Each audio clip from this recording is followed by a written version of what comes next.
Hello বন্ধুরা, তো তোমাদেরকে আমি বলেছিলাম যে আমরা ব্যাঙ্গালোরের কাছাকাছি বিয়ার হিলস নামে একটি জায়গাতে ঘুরতে গেছিলাম। তো যাওয়ার জন্য আমাদের প্রথমে রাস্তাটা শুরু হয়, আমরা গেছিলাম বাইকে। তো আলাদাই একটা মজা। আর দেখো সিনারিগুলো রাস্তার ধারে কি অসাধারণ দেখতে না, আমার তো খুব ভালো লেগেছিল। তারপর এভাবেই চলতে চলতে রাস্তার সমস্ত এইসব সিনারি উপভোগ করতে করতে হঠাৎ দেখি রাস্তার মধ্যে একটি সুন্দর মন্দির।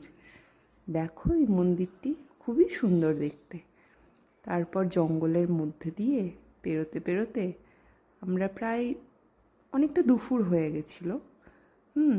তারপর সেখান থেকে আমরা পৌঁছে গেলাম এই বিয়ার হিলসের কাছে একটি ওয়াটারফলে। দেখো ওয়াটারফলটা কি অসাধারণ দেখতে, চারিদিক থেকে এত সুন্দরভাবে গাছের মধ্যে দিয়ে এই যে সিনারিটা জাস্ট মানে অসাধারণ, কি যে বলবো, বলে বোঝাতে পারছি না। আর এখানে বিক্রি হচ্ছিল কিছু চটপটা খাবার, আখের রস। আমি একটু ঢং করে ফটোগ্রাফিও করতে লাগলাম সিনারির সঙ্গে সঙ্গে।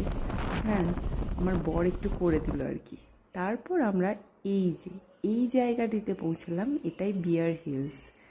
আর এখানে ছিল একটি খুব সুন্দর গোবিন্দা মন্দির, যেখানে আমরা একটু লাইন দিয়ে ঠাকুরের দর্শনও করে দিলাম।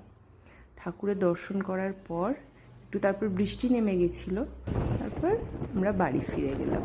কেমন লাগলো অবশ্যই জানিও।